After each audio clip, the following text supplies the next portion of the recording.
What if I told you the biggest reason homes are unaffordable today isn't just interest rates?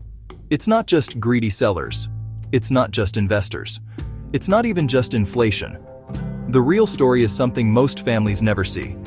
The cost to build a home and the cost of the land under it have exploded.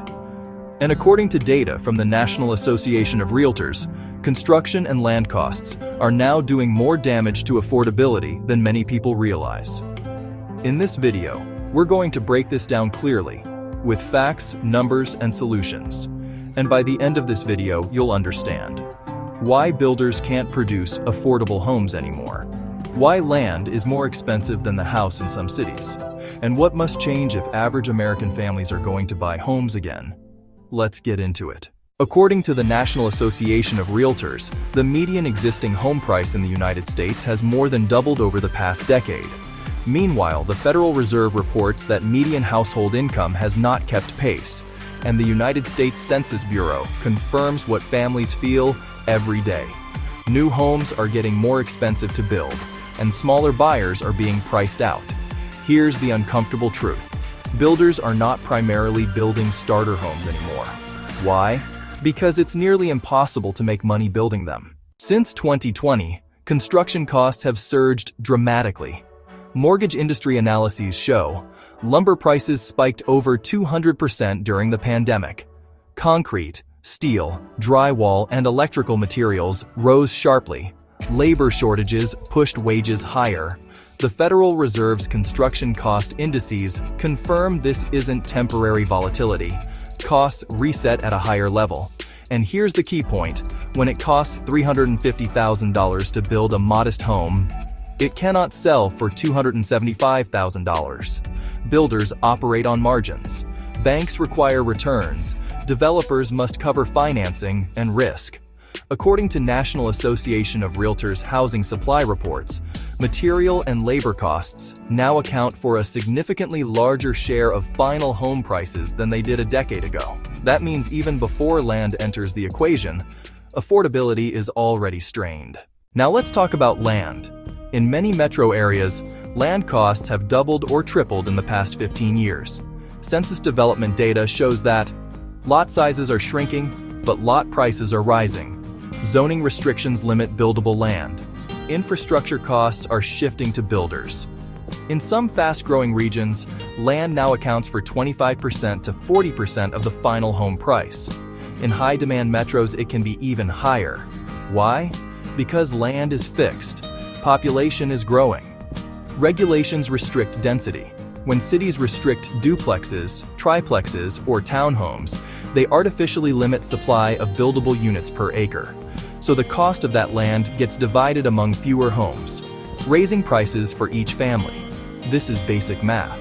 And the Federal Reserve's research on housing supply elasticity shows markets with tighter land use regulation experience sharper price increases.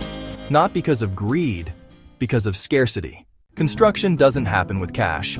It happens with debt. Builders borrow to acquire land, install infrastructure, fund construction, hold inventory. When interest rates rise, as shown in Federal Reserve mortgage data, carrying costs increase. That gets baked into home prices. Then buyers face higher mortgage rates on top of higher prices. Mortgage industry reports show the monthly payment on a median-priced home has more than doubled since 2019. Even if prices stopped rising today, financing alone would keep many families locked out. Here's a hard truth. It is often more profitable to build one $600,000 home than two $300,000 homes. Why? Because permitting costs are similar. Impact fees are similar. Land costs are fixed. Infrastructure costs are fixed. When regulations treat small homes the same as large homes, builders rationally choose higher margins. This isn't moral failure, it's structural economics. Now the important question: what can actually fix this? Not slogans, not blaming. Structural reform. Unlock land through smart zoning reform. Allow duplexes by right accessory dwelling units. Smaller lot subdivisions, missing middle housing. When more homes can be built per acre, land costs per unit fall. States like Oregon and California have begun reforms in this direction.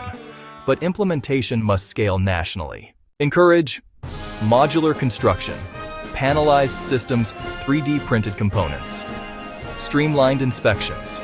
Productivity in home building has lagged other industries for decades.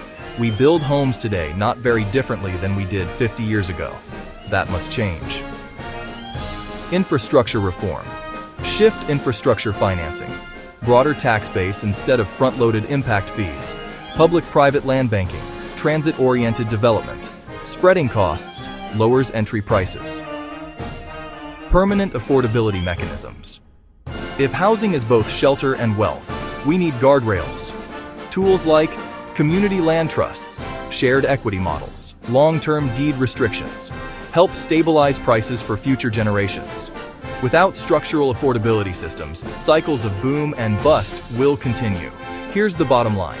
The housing affordability crisis is not just a demand problem. It is not just a rate problem. It is fundamentally a cost structure problem. Construction costs are high. Land is scarce. Regulations limit supply. Financing amplifies everything. Until we address the cost of building and the cost of land, average American families will continue to be priced out. But the crisis is solvable. With smarter zoning, smarter construction, smarter public policy, housing can be both stable shelter and a path to wealth, but only with deliberate reform. If you found this breakdown helpful, subscribe for more data-driven housing analysis, because understanding the problem is the first step to fixing it. And the future of the American dream depends on getting this right.